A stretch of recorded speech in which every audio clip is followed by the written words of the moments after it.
Ազգային ժողովրդավարական բևեռը շարունակում է ժողովրդի համախմբումը թե հայրենիքում, թե Սփյուռքում։ Նոյեմբերի 21-ին, Կիրակի օրը, ժամը 15-ին, հերթական հանրահավաքը տեղի կունենա Գլենդելի քաղաքապետարանի դիմաց։ Միացիր, տեր կանգնիր հայրենիքիդ, միայն ժողովրդական ճնշումը կարող է կանգնեցնել այս դավաճանական ընթացքը։ Նոյեմբերի 21-ին, ժամը 15-ին, արի Գլենդելի քաղաքապետարանի մոտ։ Ասա, ակա, Հայաստան, միացեք հանունս եռագույնի, միացեք, որտև դուք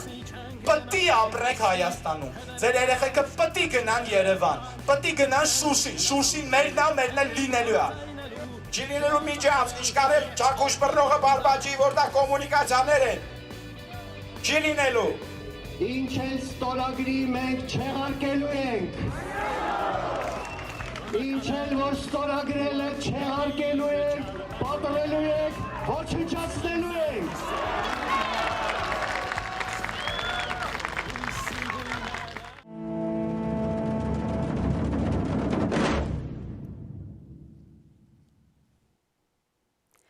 Բարև ձեզ սիրելի հայրենակիցներ,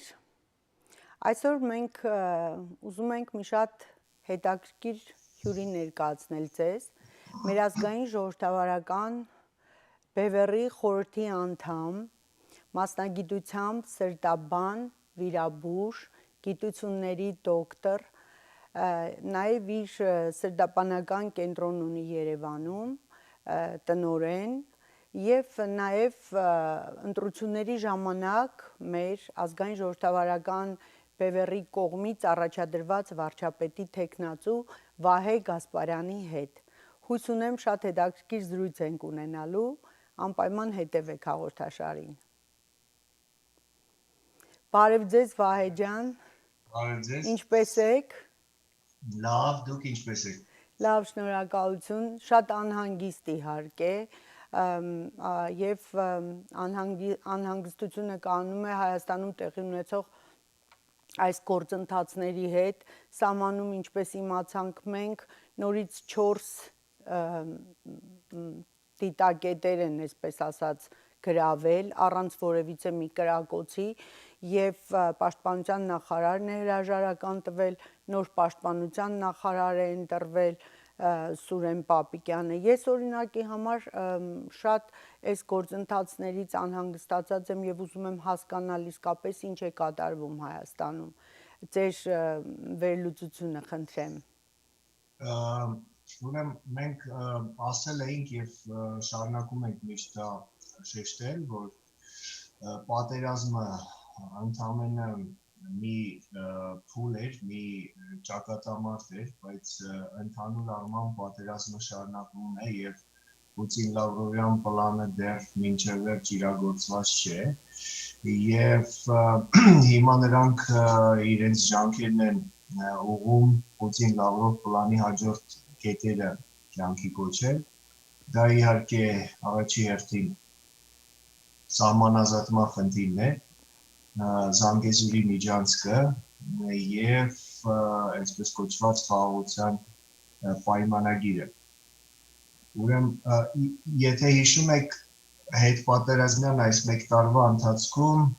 առնվազն 2 անգամ խոսակցություն կար, որ պիտի նման մի ինչ-որ փաստաթուղթ ստորագրվի, գարնանն էր նման վտանգ սպառնում և այս նոյեմբերի 9-ին 2 անգամ էլ դա չեղավ և մեր համոզմամբ չեղավ թե արևմուտքի միջամտության շնորհիվ և թե մեծապես նաև մեր ջանքերի շնորհիվ ժողովրդի հետ բողոքի ալիքի ազգային ժողովրդավարական բևեռի կողմից բարձրացված Ուրեմն թուրքալեզու ժողովուրդների այդ ֆորումի ժամանակ նրանք կրկին խոսեցին թուրքական աշխարհի միասնական լինելու մասին եւ այլն, բայց պաշտոնապես հայտարարություն, որ միջանցքը կա արդեն եւ գործում է, ինչը որ սպասվում էր, այդպես էլ չեղավ, որովհետեւ առ այսօր միջանցքի հարցը չի լուծվել եւ նրանք չկարողացան այդ պաշտոնական հայտարարությունը անել։ Չկայացավ նաև սպասվող նոյեմբերի 9-ին կամ մոտակա օրերը 9-ից մի օր առաջ կամ մի օր հետո Պուտին-Ալիև Փաշինյան հերթական հանդիպումը, որի ժամանակ պիտի որևէ փաստաթուղթ ստորագրվեր։ Եվ կարծես հիմա նրանք որդեգրել են այսպես սողացող ագրեսիայի գետնի վրա սողացող ագրեսիայի միջոցով դե ֆակտո միջանցքը կյանքի կոչել։ Հիմա կարծես փորձում են դա անել ոչ թե Մեղրիի, այլ Սիսիանի ուղղությամբ եւ վերջի զարգացումները ջերմուկի ուղղությամբ առաջխաղացումը եւ 4 հենակետերի հանձնումը պիտի այդ տեսանկյունից դիտարկել։ Պաշտպանության նախարարի փոխվելը քավության նոխազ գտնել եւ կարծում եմ նաեւ բանակի որպես ինքնուրույն ինքնիշխան քիչ թե շատ գործոն հանդիսացող ինստիտուտի վերացումն է եւ Փաշինյանը նշանակելով իր հավատարիմ հլուհնաժանդ մարդու այդ պաշտոնում բանակի կազմակերպման գործընթացն է շարունակում առաջ տանել։ Սա է, մեզ մնում է սա հասկանալ, ես կուզեի նաև շեշտել արևմուտքի կեցվածքը, արևմուտքը ակտիվ քայլերով հակազդում է այս բոլոր փորձերին, բազմաթիվ են օրինակները, թե ԱՄՆ դեսպանի Տիկին Լին Թրեյսի Սյունիք կատարած այցերը, թե ուրեմն համանախագահների հայտարարությունը եւ վերջի հանդիպումը Նյու Յորքում արտգործնախարարների, թե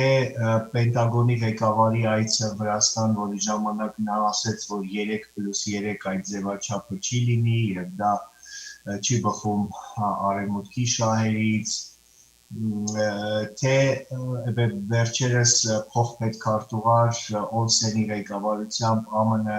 Հարավային Կովկասում դիվանագիտական առաքելությունների ղեկավարների ֆորումը Երևանում եւ թե Ֆրանսիայի ջանքերը Մակրոնի զանգը Պուտինի հենց 3 կարծում եմ նրանք Կովկասի մասին խոսալուց եւս այդ բոլոր հարցերը քննարկել են, բայց արևմուտքի ջանքերը կլինեն առողջինչ, եթե չլինի հայ ժողովրդի գործոնը, հայ ժողովրդի վճռական խոսքը, իսկ այդ խոսքը հասանելի եւ տեսանելի լսելի դարձնելու համար այս ժողովուրդը պիտի լինի Երևանի, Լոս Անջելեսի, Փարիզի, աշխարհի բոլոր այն քաղաքների, որտեղ որ կա սփյուռք հրապարակներում առաջի հերթին իհարկե դա վերաբերում է Երևանին, որովհետև Երևանն է այսօր հայության եւ այսօր եւ միշտ եղել է, բայց այս օրերին Երևանը դառնում է հայության կենտրոնը եւ մեր ճակատի առաջնակետը այնպես որ մենք այստեղ շատ լուրջ անելիք ունենք, դուք գիտեք, որ մեր հերթական հանրահավաքը լինելու է նոյեմբերի 27-ին եւ ես այս առիթը եւս օգտագործելով կցանկանայի, որ մեր ժողովուրդը լրջանա, ստապ գիտակցի պահի լրջությունը եւ հասկանա, որ միայն ֆիզիկապես ներկա լինելով յուրաքանչյուրս իր ներդրումը կունենա մեր ընդհանուր գործին։ Այսքան։ Այո, ես էլ եմ այդ կարծիքին, որ հայ ժողովրդի վճռական ոտքի կանգնելը շատ բան կփոխի այս գործընթացներում։ Այ օրինակ, ինչ եք կարծում դուք,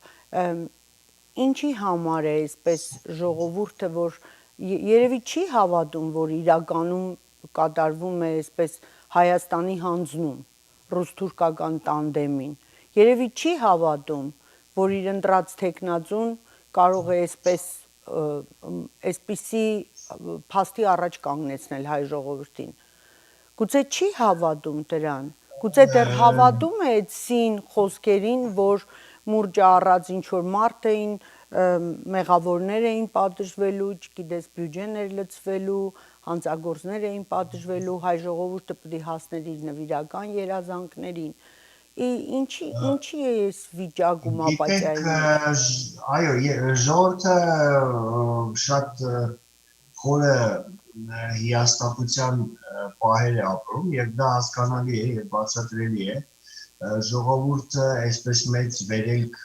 ապրեց 2018 թվականի այդ այսպես կոչված հեղափոխության օրերին,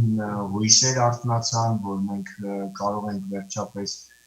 երկիրը շենացնել, մեղավորներին պատժել եւ այլն, եւ հիմա կարծում եմ ծանր է հասկանալու, որ դա ընդհանրապես խապկանք է, բայց գնալով այդ չհավատալու գործոնը այլևս չքանում է, որովհետեւ միայն հիմարը, կույրը կարող է չտեսնել այն ամենը, ինչ տեղի է ունենում, մանավանդ պատերազմի հետ պատերազմյան այս ամիսներին, կարծում եմ ժողովուրդը արթնանում է եւ սկսում է արդեն բարձ գիտակցել իրականությունը, հասկանում է, որ սխալվել է ցավոք սրտի, այդ մարդուն վստահելով երկրի ղեկը եւ մեր երկու վերջի հանրահավաքները հոկտեմբերի 30-ին եւ նոյեմբերի 9-ին դրա վկայությունն են, թե մարդկանց քանակի ավելացման առումով, թե հանրահավաքների այդ էներգետիկայի առումով մենք այստեղ շատ մեծ շարժ ենք տեսնում եւ ոչ միայն մենք, դա բոլորն են նշում, մեր ելույթների, հարցազրույցների, դիտումների քանակն է ավելանում, Սփյուռքում արթնացման գործընթաց ենք տեսնում, մի քիչ պարզապես ցանկալի է, որ այդ ամենը ավելի արագ տեղի ունենա, որովհետեւ ժամանակը սուղ է եւ մեզ պետք է շատ շուտ կարողանալ մոբիլիզացնել եւ տեր կանգնել երկրի ապագային, որովհետեւ եթե մի քիչ էլ հապաղենք, ապա վաղ կարող ենք արթնանալ եւ տեսնել, որ Սյունիքի հանդեպ մեր վերահսկողությունը կորցրել է։ Շատ ճիշտն ասած ողբերգական մտորումների մեջ եմ ես եւ ընդհանրապես մեզանից յուրաքանչյուրը ով անտարբեր չի Հայաստանի ճակատագրի նկատմամբ, որովհետև այն միտքը, որ ես մտածում եմ, որ երբևէ մեր հայրենիքը կարող է երբեք ինքնուրույն սուբյեկտայնությունը կորցնել եւ ինչ որ բաժանվել ռուս-թուրքական տանդեմի մեջ, կեսը դառնալ վիլայետ, կեսն էլ դառնա գուբերնիա, ես իսկապես սարսափում եմ ու ես կոչ եմ անում մեր ժողովրդին, ժողովուրդյան ոտքի է պետք կանգնել։ Մենք հասկանում ենք, որ մեզ տանում են կործանման։ Եթե այսպես շարունակվի, Հայաստանը գոյություն չի ունենալու։ Ինչ ենք մենք մտածում։ Նստել ենք ում ենք սպասում, մենք մեր ձեռքով ենք, չէ՞ մեր ճակատագիրը կերտելու։ Այ օրինակ ես կուզենայի հենց հիմա կոչ անել ձեզ, որ Կիրակի օրը, ամսի 21-ին, ցերեկը ժամի 3-ին հյուպատոսարանի առաջ մենք ունենք հանրահավաք, կոչ եմ անում բոլորդ ներկա գտնվեք, որ մենք պետք է նշենք Վիլսոնի իրավարար վճռի 100-ամյակն է լրանում եւ մենք փաստորեն մինչև այսօր միջազգայինորեն ճանաչված Հայաստանի սահմաններ, բացի այս իրավարար վճռի Սևրի պայմանագրից, մենք չունենք ոչ մի ուրիշ իրավական հիմքեր ունեցող պայմանագրեր եւ ինչի հիման վրա են այս դելիմիտացիա անունով թուրքերը սողոսկում Հայաստանի սահմանները եւ առանց որևիցե մի կրակոցի մեր 4 հենակետերը գրավում այս դավաճանությունը ում ձեռքով է լինում Վահե ջան ես ուզում եմ մեկնաբանություն այս ամեն ինչը լինում է Ռուսաստանի թողտվությամբ եթե ինքը մեր սահմանները պաշտպանելու, այսպես ասած, առաքելություն է վերցրել։ Եթե ինքը պետք է պաշտպանի մեր սահմանները, ինչու չի պաշտպանվում։ Եվ այդ դելիմիտացիա, դեմարկացիան, տարիներով պետություններ կան, որ տարիներով իրենց մեջ դելիմիտացիայի ու դեմարկացիայի հարց կա։ Այսօր հայ ժողովրդի անվտանգության հարցն է։ Եվ եթե մենք տեսնենք ի սկզբանե արդեն սողոսկել են քանի կիլոմետր արդեն Սև լճից հաշված Սյունիքում, Գեղարքունիքում, այսպես ծվեն կտրտելով, այսպես տալաշ մեր հայրենիքից կտրում են ու տեղավորվում են ու էլ չեն դուրս գնալու։ Սրանց ով է դուրս հանելու, եթե ոչ հայ ժողովրդի միասնական ոտքի կանգնելը եւ դիմելը Միավորված ազգերի կազմակերպությանը, դիմելը Միացյալ Նահանգներին, որպեսզի մենք կարողանանք ապահովել մեր անվտանգությունը, որ գոնե դառնանք ոչ ՆԱՏՕ երկիր, Միացյալ Նահանգների հովանու ներքո։ Շահերի հարց է, չէ, այստեղ շահերի հարց է, Ռուսաստանի շահերը չեն համընկնում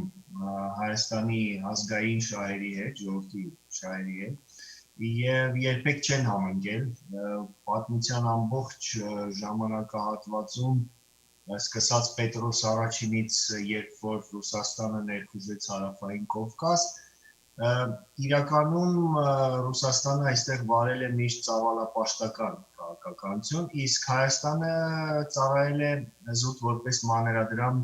որը սպասարկել է Ռուսաստանի շահերը։ Այո, վերջին 300 տարում։ Ինչ վերաբերվում է մեր ժամանակահատվածում, ուրեմն Ռուսաստանը նախ ասեմ, որ այն սահմանները, որոնք գոյացել են, որոնք կան հիմա, դրանք գոյացել են մարտի 16-ի 1921 թվականի Մոսկովյան պայմանագրից եւ դրանից հետո նաեւ Կավբյուրոյի որոշումից հետո, երբ ռուսները թուրքերի հետ միասին ուրեմն հակադրվելով արևմուտքին, հակադրվելով Ազգերի լիգայի եւ Վիլսոնյան իրավարար վճռի որոշումներին, ստեղծեցին իրենց համար ձեռնտու ճարտարապետություն, սահմաններ եւ ստատուս քվո։ Եվ հիմա իրենց խնդիրն է դա պահպանել, վերակնքել, վերաստորագրել, վերահաստատել եւ թույլ չտալ, որպեսզի այս ստատուս քվոն փոխվի իօքուտ արևմուտքի։ Այստեղ կան նաեւ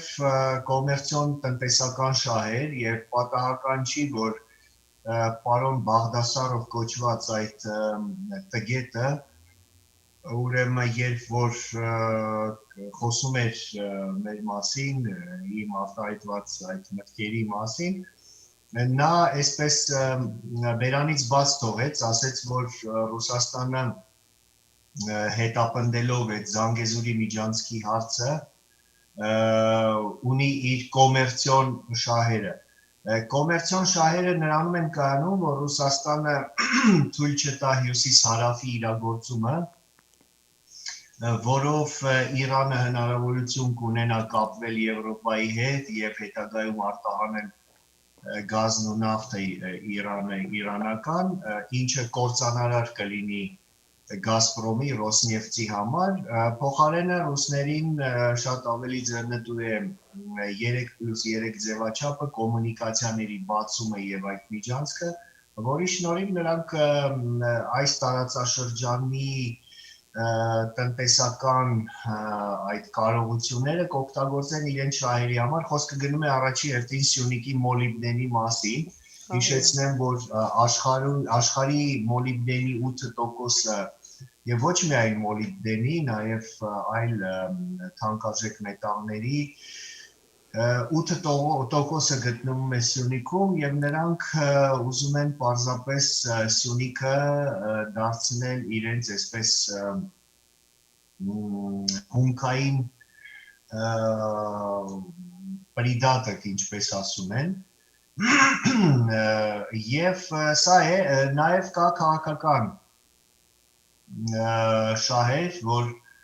նրանք հասկանում են, որ եթե արևմուտքը կարողանա իր վերահսկողությունը հաստատել Հարավային Կովկասում, վերահսկելով Վրաստանը եւ Հայաստանը, դա նշանակում է, որ ռուսները այլևս անվերադարձ կկորցնեն Հարավային Կովկասը, իսկ Հարավային Կովկասը ռուսների համար դարպաս է, ելք է դեպի Մերձավոր Արևելք, Պարսից ծոց եւ այլն, եւ ռուսական կայսրությունը իր այդ կարևոր ուղղությունը կկորցնի ազդեցության ոլորտը Էպես որ այս ամենը իրար հետ միասին, հետևաբար ռուսները ցանկանում են Հայաստանը զրկել քիչ թե շատ որևէ ինքնիշխանությունից, այսպես վերահաստատեն ռուս-թուրքական այդ ստատուս քվոն, լուծեն սահմանազատման խնդիրը, ֆիքսեն ներկա խորհրդային ապօրինի սահմանները 3+3 այսպես կոչված ձևաչափը կյանքի կոչեն, Զանգեզուրի միջանցքը կյանքի կոչեն, փակեն Արցախի հարցը եւ այդպես իրենց համար ձեռնտու կերպով փաթեթավորված կոպիտ ասած Հայաստանը հանձնեն Թուրքիային, թուրքերին եւ թուրքական աշխարհին։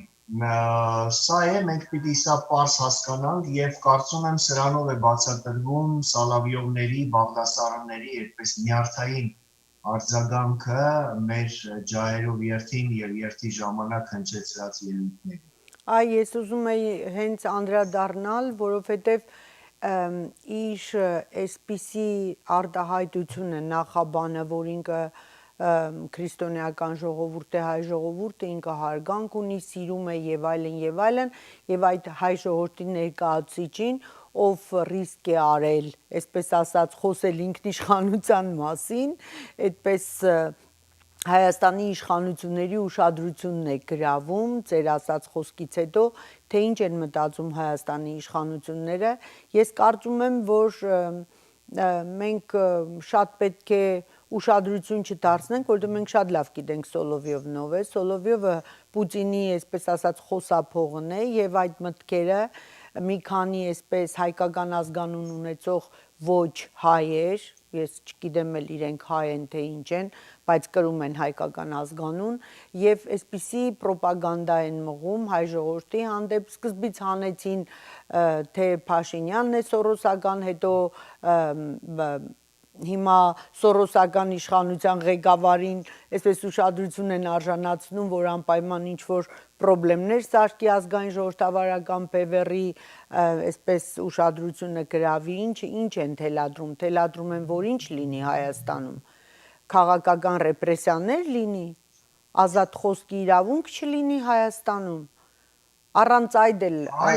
ամեն ինչ խեղաթյուրված է Հայաստանում։ Սալավյովը հենց այդպես էլ ասեց ինչու Վահե Գասպարյանը դեռ ձերբակալված չի, ինչու նա ազատության մեջ է գտնվում եւ այլն, եւ սա քաղաքական պատվեր էր մեր այսպիսի այս իշխանություններին, որ լուծեք այդ մարդու հարցը, ով որ հանդգնել է ճիշտը խոսել Ռուսաստանի իրական քաղաքականության մասին։ Ինչ վերաբերում է քրիստոնյա եւ այլն, քավլիցի թողենք այդ խոսակցությունները, դրանք ռուսների համար, Ռուսաստանի ավելի ճիշտ համար ընդամենը շղարշ են։ Այո։ Քրիստոնեությունը նրանց երբեք չի հետաքրել եւ նրանք շատ ավելի ջերմ են եղել միշտ ցավոք սրտի մահմեդական աշխարհի հետ եւ Լավրովն էլ արտահայտվեց այդ մասին։ Հիշում եք, որ քրիստոնեական հայկական քրիստոնեական հենց եկեղեցիներն էին, որ փակվում էին ռուսական ցարերի օրոք, Ալեքսանդր 3-ի, Նիկոլայ 2-ի, հայկական դպրոցները զինաթափվում էին կամավորական ջոկատները հայկական անբացատրելի նահանջ էր տեղի ունենում Վանից, Մուշից, որպեսզի այդ բնակավայրերը հայաթափվեն, պլաններ էին մշակում Արևմտյան Հայաստանը գրավելուց հետո վերաբնակեցնել Դոնից, Կուբանից եկած կազակներով, որպեսզի Արևմտյան Հայաստանը դառնա կազակական, այսպես գուբերնիա, հերթական եւ հայերը հետո չպահանջեն որևէ ինքնավարություն կամ անկախություն, հետո Մոսկվայի պայմանագիր, Կարսի պայմանագիր, Խորհրդային Միության տարիներին եղած հալածանքներ եւ ասիմիլյացիոն քաղաքականություն, Կալցո օպերացիա, ապրիլյան պատերազմ, Դավադիր այս 44-օրյա պատերազմ, որ մեկը ասես, Արցախը օտարել Հայաստանից, փաստերը այնքան շատ են, իրանք վկայակոչում են այդ Բաղդասարով կոչվածը, որ ռուսները վերադարձրել են հայ բնակչությանը Արևելյան Հայաստան, երբ որ Պարսկաստանի հետ պատերազմից հետո Արևելյան Հայաստանը միավորվել է մտել է ռուսական կայսրության կազմ, մենք հիշում ենք, որ Պարսկաստանի լծի տարիներին Շահ Աբբասը 300,000 հայ Արևելյան Հայաստանից դեպորտացիայի ենթարկեց Պարսկաստանի տարածք, բայց նրանք մոռանում են, որ այդ 300,000-ից ընդամենը 50,000-ն են նրանք վերադարձրել, ետ վերադարձել Արևելյան Հայաստան, սա մեկ, եւ երկրորդը կներեք դա արել են իրենց շահերից ելնելով, որպեսզի Արևելյան Հայաստանում լինեն իրենց համար հավատարիմ, հլու հնազանդ ծառայող հայ բնակչություն, այնպես որ այստեղ տեղին է հիշել Միքայել Նալբանդյանի խոսքերը կեցե այն կատուն, որ մուկ է բռնում յուր փորի համար։ Այո, իսկապես։ Եվ հետաքրքիր մի քարտեզ ես նկատեցի Facebook-ում Վարուժան Ավետիսյանն էր իհարկե, եւ այդպես ես ինքս էլ շեր արեցի, որ 1711 թվականից այս ամբողջ հայկական տարածքները ինչ կան է հայության բնակեցված եղել եւ Ռուսաստանի մուտքը հարավային Կովկաս սկսած 1711 թվականից մինչեւ այսօր ինչ կան է դարձել հայկական, ասենք, այդ տարածքները ինչ կան են փոքրացել եւ ինչ կան է հայություն մնացել ապրող։ Այո, Պետրոս Արաչինի տարիներից սկսած 1711 թվականից բավական է հիշել Կոնստանտինոպոլիսի պայմանագիրը 1724 թվականին, երբ որ Պետրոս Արաչինը պայմանագիր կնքեց Օսմանյան կայսրության հետ եւ Արևմտյան Հայաստանը ճանաչեց որպես Օսմանյան կայսրության անկախտելի մաս, ճանաչելով Օսմանյան կայսրության տարածքային ամբողջականությունը, երկրորդ անգամ դա եղավ արդեն 1918 թվականի մարտի 3-ին Բրեստ-Լիտովյան այդ պայմանագրի ժամանակ, երբ որ Լենինը դա արեց, իսկ Արևմտյան Հայաստանի հայաթափմանը, թե ինչպես են ռուսները նպաստել, ես խոսել եմ իմ ելույթների ժամանակ, Յուդենիչ, Վառանցով Դաշկով, Մուշի, Վանի դեպքերը, Ալաշկերտի եւ այլն, այնպես որ թող մեզ հեքիաթներ չպատմեն, Սալավյովները, Բաղդասարովները, Փառք Աստծո, հիմա խորհրդային տարիները չեն, երբ այդ պատմությունը այսպես շատ մեծ այսպես ջանասիրաբար թաքցվում էր հայ ժողովրդից եւ Լեոյի նման պատմիչներ արգելված էին։ Մենք հիմա այդ ամենը կարդում ենք, իմանում ենք, լսում ենք, գիտենք եւ ճշմարտությունը այլևս հնարավոր չէ թաքցնել։ Մեզ մնում է միայն այդ ամենից հետևություններ անել եւ անցնել գործի, որտեղ այլևս ոչ ժամանակ ունենք, ոչ էլ այսպես մեզ իրավունք ունենք հապաղելու հայրենիքի լինել չլինելու հարցն է դրված զոհասեղանին եւ սա առանց որևէ չափազանցության։ Այո, ես իսկապես հասկանում եմ այդ ամեն ինչը եւ կոչ եմ անում մեր Լոս Անջելեսա բնակ հայությանը ամսի 21-ին ցերեկը ժամի 3-ին հյուպատոսարանի առաջ հանդիպենք եւ շնորհակալությունը հայտնենք Միացյալ Նահանգներին Woodrow Wilson-ի պայմանագրի 100-ամյակի կապակցությամբ եւ ոտքի կանգնենք, որտեղ դա միակ փաստաթուղթն է իրավական հիմքեր ունեցող, որ կարող են սահմանագծվել, սահմանազատվել, մնացած բոլորը անօրինական են եւ այսօր էլ ինչ որ կատարվում է Հայաստանում, Սյունիքում, Գեղարքունիքում, սա, այսպես ասած, ռուս-թուրքական տանդեմի զորբայության մեր ապիկար իշխանությունների կամակատար լինելու հետևանքն է, որովհետև ինչ է նշանակում 4 հենակետեր տալ եւ հրաման տալ չկրակել։ Ես ուղղակի չեմ հասկանում, ինչի համար է այս ամեն ինչը։ Ես հասկանում եմ, որ գործընթացներ են տեղի ունենում ընդհանրապես Հայաստանին զրկել սուբյեկտայնությունից եւ այսպես ոնց որ զորով մտցնում են այսպես Ռուսաստանի տիրապետության տակ, եթե բանակը կազմաքանդում են եւ այսօր բանակը չի պաշտպանում մեր անվտանգությունը, հայ ժողովրդի անվտանգությունը եւ առանց կրակոցի հենակետեր է հանձնում, սա խոսում է այն մասին, որ մենք ընդհանրապես իշխանություն չունենք Հայաստանում։ Ճիշտ է, Վահե։ Իմ կարծիքը ճիշտ է։ Իշխանություն չկա, մենք իշխանություն չենք ունեցել 30 տարի շարունակ, դա չի եղել ինքնիշխան պետության իշխանություն, որը արտահայտում եւ հետամուտ էր լինում ազգային շահերին։ Մենք ունեցել ենք ադմինիստրացիա, գաղութային ադմինիստրացիա, որը նշանակվել է Կրեմլի կողմից։ Մենք չենք ունեցել իրական ընդդիմություն, որը կսպասարկեր ազգային շահերը։ Մենք ունեցել ենք Կրեմլի կողմից նշանակված ընդդիմություն, այդ ՕԵԿ-ները, ԲՀԿ-ները, ԼՀԿ-ները, Դաշնակցություն եւ այլն, դրանք նույն Կրեմլի կամակատարներն են, գործակալներն են, եւ սա եւս պիտի այլևս մենք հասկանանք, գիտակցենք։ Ցավոք սրտի, բացի ազգային ժողովրդավարական բևեռից, ես չեմ տեսնում որևէ այլ ազդեցիկ ուժ, կան իհարկե առանձին անհատներ, որոնք քիչ թե շատ խոսում են ազգային շահերի մասին, բայց ազդեցիկ ուժ, որը գետնի վրա ռեալ գործ կանի եւ ժողովրդին իրականությունը կներկայացնի, կփորձի մոբիլիզացնել, ցավոք սրտի չկա, հետեւաբար մենք պիտի համախմբվենք միայն ազգային ժողովրդավարական բևեռի շուրջ, եւ ես այստեղ ուզում եմ շեշտել, որ սա իշխանության համար պայքար չի, աթոռակռիվ չի, դուք հարգելի հայրենակիցներ, դուք չեք միանում Վահե Գասպարյանին կամ Արա Պապյանին կամ Ժիրայր Սեֆիլյանին, Վարուժան Ավետիսյանին եւ այլ տղաներին, դուք միանում եք ինքներդ ձեզ, ձեր երեխաների, ձեր թոռների ապագան կերտելու համար,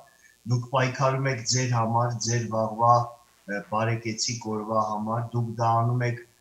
մեր հանուն մեր նահատակների իմաստավորելու համար նրանց արյունը։ Սա հասկացեք մեկ ընդմիշտ, մենք իշխանատենչությամբ իշխանության գալու մոլուցքով չենք տառապում, մենք պարզապես ուզում ենք երկիրը ազատագրել, սա ազգային ազատագրական պայքար է, ուզում ենք քաղաքական դաշտ ստեղծել, մաքրել քաղաքական դաշտը անցումային արդարադատության լուստրացիայի միջոցով, իսկ դրանից հետո արդեն նոր սահմանադրություն կլինի, նոր ընտրական օրենսգիր կլինի եւ կլինեն իրական արդար թափանցիկ ընտրություններ եւ ժողովուրդը ինքը կորոշի թե ում է ցանկանում տեսնել երկրի ղեկին։ Սա է, սա առանց որևէ ուրեմն փաստ թաքցնելու կամ կիսատ ներկայացնելու եմ ասում ամենայն անկեղծությամբ եւ դա պետք է անել հնարավորինս շուտ։ Օր առաջ, ամեն օր, երբ որ մենք ուշացնում, հապաղում ենք, մենք ինքներս մեր խնդիրը բարդացնում ենք, որտեղ գնալով տեսնում ենք, թե ինչ է կատարվում, եթե չանենք այսօր, վաղը ավելի վատ կլինի, եթե չանենք վաղը մյուս օրը ավելի վատ կլինի, եւ սա եւս պիտի հստակ հասկանալ։ Շնորհակալ ենք նման վերլուծության համար եւ կարծում եմ, որ ժողովուրդը պետք է հասկանա ու ոտքի կանգնի, այլապես ուշ կլինի։ Մենք կկորցնենք մեր հայրենիքը, իսկ երբ որ կորցնենք հայրենիքը, մենք կկորցնենք ամեն ինչ։ Կկորցնենք ամեն ինչ եւ հետո հետ բերել ես ամեն ինչը, նորից ստատուս քվոն պաշտպանել, հետ գալ ես իրավիճակին, ավելի դժվար կլինի։ Ես կուզենայի ձեզ մի հարց տալ նաեւ կապված Բելոռուս-Լեհաստան սահմանի հետ եւ ինչու այդ ամեն ինչը կատարվեց, ինչ գործընթացներ այդտեղ տեղի ունեցան եւ ինչքանով է դա կապված Հայաստանի գործընթացների հետ։ Ուղղակիորեն կապված է, Հայաստանը այսպես կղզիացած վիճակում չի գտնվում եւ այն ինչ կատարվում է Հայաստանում, այն ինչ կատարվում է Վրաստանում, Բելարուսում, Ուկրաինայում, Մոլդովայում, դրանք բոլորը փոխկապակցված զարգացումներ են, հասկանալու համար այդ ամենը կառաջարկեմ հետ գնալ հեռավոր արդեն 1991 թվական եւ հասկանալ, որ այն ժամանակ Խորհրդային Միությունը իրականում չփլուզվեց, դե ֆակտո չփլուզվեց, իրավաբանորեն այո տեղի ունեցավ Խորհրդային Միության որպես միասնական պետության ուրեմն վերացում փլուզում, բայց իրական անկախություն ինքնիշխանություն ստացան միայն Մերձբալթյան երկրները, ցավոք սրտի համակարգը այդ չեկիստական համակարգը պահպանվեց մի քանի տարի այսպես թուլացած էր 90-ականների սկզբներին եւ հենց դրա շնորհիվ էր որ մենք կարողացանք հաղթանակ տանել առաջի Արցախյան պատերազմում եւ հետ բերել մեր Արցախի մարզը բայց հետո նրանք շատ շուտ խելքի եկան ծնվեց ԱՊՀ-ն, ԵԱՏՄ-ն իսկ ԱՊՀ-ն, ԵԱՏՄ-ն դա ոչ այլ ինչ է եթե ոչ ուրեմն խորհրդային միության rebranding, reincarnation եւ արդյունքում ստացվեց այնպես որ մնացած բոլոր երկրները բացառությամբ ինչպես ասեցի մեծբացյան երկրների սկսած Բելարուսից մինչև միջինասիական երկրներ հայտնվեցին նորից Ռուսաստանի վերահսկողության տակ եւ հիմա է որ Պուտինյան ռեժիմի թուլացման, քաղաքական, տնտեսական, ռազմական թուլացման հետևանքով մենք եւ մնացած բոլոր երկրները պատմական շանս ունենք իրական անկախություն ստանալու եւ մեր թղթի վրա հռչակված անկախությանը ինքնիշխանության բովանդակություն հաղորդելու։ Ուրեմն Բելարուսի շուրջ զարգացումները պայմանավորված են նրանում, որ այդ բռնակալը, որը դաժան դառը պարտություն կրեց նախորդ տարի այդ ընտրությունների նախագահական ընտրությունների արդյունքում հայտնվեց արևմուտքի սանկցիաների տակ ճիշտ է ժողովրդի ընդվզումը դաժանորեն ճնշվեց բայց երկիրը կանգնած է կռախի առջև տնտեսական կոլապսի վտանգի առաջ եւ դա է ստիպում Լուկաշենկոին այսպես անկյուն քշված առնետի պես դիմելու շանտաժի միգրանտների ճգնաժամ ստեղծելու միջոցով Պուտինը այստեղ հետապնդում է իր խնդիրները նա ցանկանում է Բելարուսի անշլյուզի կամ միացման ճանապարհով ստեղծել միասնական պետություն եւ դառնալ դրա ղեկավարը դրանով երկարաձգել իր իշխանությունը եւ ապահովել իր սեփական անվտանգությունը լավ հասկանալով որ եթե նա իշխանություն չունենա նրան սպառնում է Հագայի դատարանը իր բոլոր նախկինում կատարած անցանքների համար ու նույնը վերաբերում է Ուկրաինայի հանդեպ ագրեսիան արդեն 7 տարի տևում է եւ նրանք ցանկանում են եւս Ուկրաինային ուրեմն ենթարկել իրենց եւ կանխել Ուկրաինայի եվրատլանտյան ձգտումները նույնը տեղի է ունենում Մոլդովայում չնայած Մոլդովային հաջողվեց ստեղծել եվրոպական ուղղությանը հավատարիմ նախագահ ընտրել եւ ստեղծել եվրոպական ուղղությանը հավատարիմ խորհրդարան բայց ելի գազի շանտաժի միջոցով փորձում են Ուկրաինային եւս սաստել եւ նույնը տեղի է ունենում Վրաստանում Իվանիշվիլի իշխանության գալուց հետո իսկ Իվանիշվիլին Գազպրոմի բիզնեսների անդամ է եւ Մոսկվայի հավատարիմ մարդ է հիմա մենք տեսնում ենք որ Վրաստանը եւս փորձում են շեղել ինքնիշխանության ճանապարհից այնպես որ սա հետխորհրդային տարածքի բոլոր երկրների ազատագրական պայքար է եւ սա լավ է որովհետեւ ինչքան ճակատները շատ լինեն Ռուսաստանի համար այնքան նրա այսպես նրա ուրեմն ակտիվությունը կշեղվի տարբեր ուղղություններով եւ նա չի կարողանա կենտրոնացնել իր ամբողջ ուրեմն հարվածը մեկ ուղղությամբ սա է եթե կարճ չվելուծենք սա եւս մենք պիտի հասկանանք եւ կարծում եմ որ մոտակա շաբաթների զարգացումները շատ վճռորոշ կլինեն որովհետեւ Ուկրաինայի սահմանին կուտակված է 90-ից 100,000 զորք, ռուսական զորք 3 ուղղություններով Ելնիա, Բրյանսկ եւ Սմոլենսկ եւ ԱՄՆ Պենտագոնի մյուս պաշտոնյաները եւ Washington Post-ը շատ լուրջ մտահոգություն է հայտնում, որ այս անգամ կարծես կարող է Ռուսաստանը լայնածավալ հարձակում սկսել, իսկ միգրանտների ճգնաժամը Բելարուսում էլի գնալով սրվում է եւ կարծես ինչ որ լուրջ հանգուցալուծման ականատեսը կլինենք շատ շուտով։ Այո, եւ այդ հանգուցալուծման մեջ ես շատ կուզենայի իմանալ, թե Հայաստանի հետ ինչ է կատարվում եւ ինչպիսի միջամտություն է, ինչ միջամտություն ենք մենք տեսնում Միացյալ Նահանգների կողմից, Ֆրանսիայի կողմից, իրենք շատ լավ հասկանում են, որ փաստորեն այս իշխանությունների հետ Ռուսաստանը Թուրքիայի հետ միասին ինչպես ուզում են, այդպես էլ վարվում են փաստորեն։ Հենց դրա համար է, որ մենք ասում ենք, որ այստեղ շատ կարևոր է ժողովրդի, հայ ժողովրդի դիրքորոշումը, կեցվածքը, արված քայլերը եւ արևմուտքը այո ձեռք է մեկնում Հայաստանին, մենք ԱՄՆ-ի կողմից ենք դա տեսնում, Ֆրանսիայի, Հնդկաստանի նաեւ կողմից ենք տեսնում, որտեղ Հնդկաստանը եւս շահագրգռված է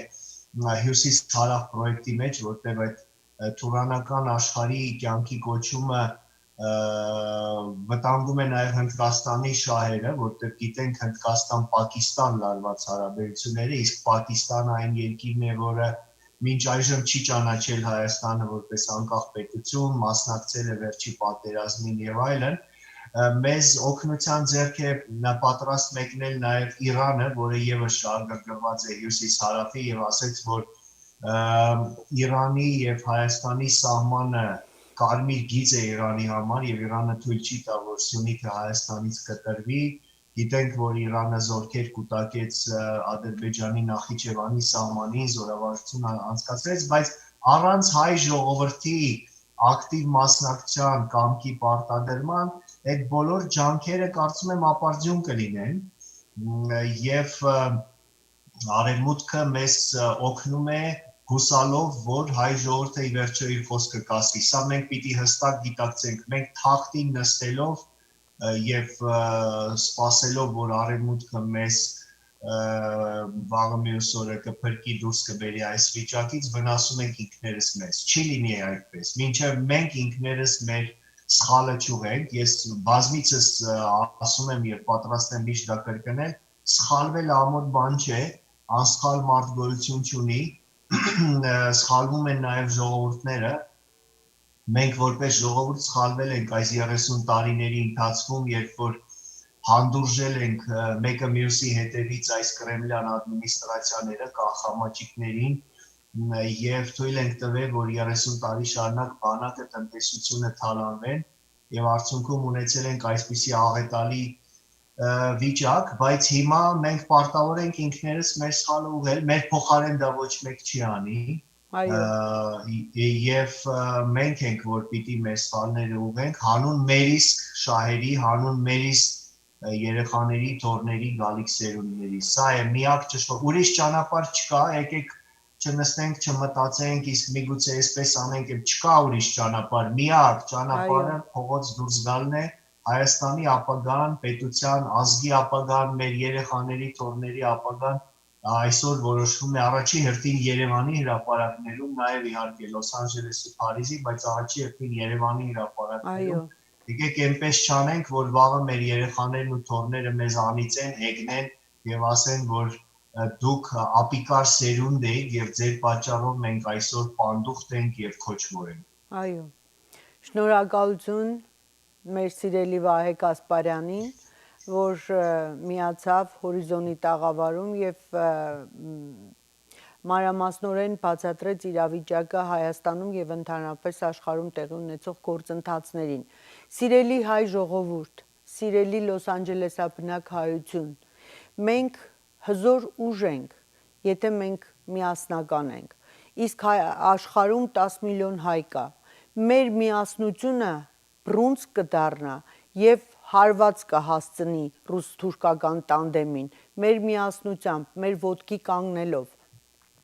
մեզ ճանաչելով առաջին հանրապետության իրավահաջորդ եւ դրանից բխող բոլոր հետևանքներով, հավատացեք, որ մենք կհասնենք մեր նպատակին, տարիներ շարունակ, դարեր շարունակ փորձել են մեզ ընկճել, ճնշել, բնաջնջել, բայց մենք ապրել ենք, աշխատել ենք, արարել ենք, գոյատևել ենք եւ շարունակելու ենք գոյատևել, այնպես որ ոտքի կանգնեք, ժողովուրդ ջան, սա էլ մեր պատմության մի ծանր էջերից է, որ մենք պատվով հաղթահարելու ենք եւ գալու է հայ ժողովրդի համար պայծառաբակա, ես չեմ կասկածում դրանում, ուստի բոլորիդ հրավիրում եմ, ամսի 21-ին, ցերեկը ժամի 3-ին հյուպատոսարանի առաջ բոլորս հավաքվենք միահամուռ, ճանաչենք մեզ առաջին հանրապետության իրավահաջորդ եւ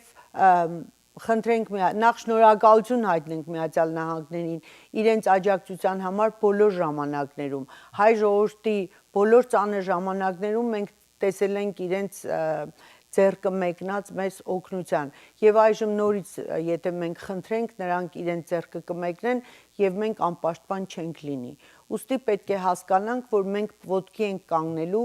Երևանում հատկապես պետք է այս ապիկար անհայրենիք իշխանությանը հեռացնել որովհետեւ ուրիշ բաներ ասեցին եւ ուրիշ բաներ արեցին իսկ մենք բոլորս պետք է հավաքվենք ազգային ժողովրդավարական բևեռի շուրջը նրանք այն տղաներն են, ովքեր ժամանակավոր կառավարություն են ստեղծելու, ովքեր ունեն հստակ ճանապարհային քարտեզ, ոնց Հայաստանը դուրս գա այս ծանր իրավիճակից։ Ուստի ժողովուրդ ջան, խնդրում եմ, աղերսում եմ եւ հույս ունեմ, որ բոլորդ կգաք անպայման եւ կմասնակցեք Երևանում ազգային ժողովրդավարական բևեռի միտինգներին եւ նաեւ Լոս Անջելեսում եւ աշխարհի բոլոր այն քաղաքներում, որտեղ ազգային ժողովրդավարական բևեռը ունի կենտրոններ, խորհուրդներ եւ հավաքվում են հանրահավաքի։ Սպասում եմ ձեզ ամսի 21-ին ժամը 15-ին, ցերեկը 3-ին հյուպատոսարանի առաջ բոլորս հավաքվենք մեր ձայնը բարձրացնելու եւ համայն աշխարհին տեղյակ պահելու, որ մենք տեր ենք Ուիլսոնյան պայմանագրին եւ պահանջում ենք Հայաստանի սահմանները ճանաչել Ուիլսոնյան պայմանագրի իրավական ուժով։ Շնորհակալություն, ստեսություն։ Ազգային ժողովրդավարական բևեռը շարունակում է ժողովրդի համախմբումը թե հայրենիքում, թե Սփյուռքում։ Նոյեմբերի 21-ին, Կիրակի օրը, ժամը 15-ին, հերթական հանրահավաքը տեղի կունենա Գլենդելի քաղաքապետարանի դիմաց։ Միացիր, տեր կանգնիր հայրենիքիդ։ Միայն ժողովրդական ճնշումը կարող է կանգնեցնել այս դավաճանական ընթացքը։ Նոյեմբերի 21-ին, ժամը 15-ին, արի Գլենդելի քաղաքապետարանի մոտ։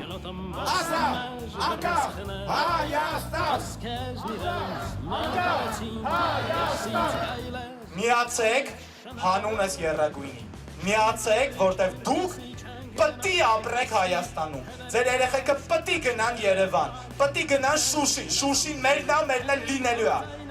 Չի լինելու միջանց, ինչքան էլ Չակուշ բռնողը բարբաջի, որ դա կոմունիկացիաներ են։ Չի լինելու։ Ինչ էլ ստորագրի մենք չեղարկելու ենք։ Ինչ էլ որ ստորագրել է չեղարկելու ենք, պատրելու ենք, ոչնչացնելու ենք։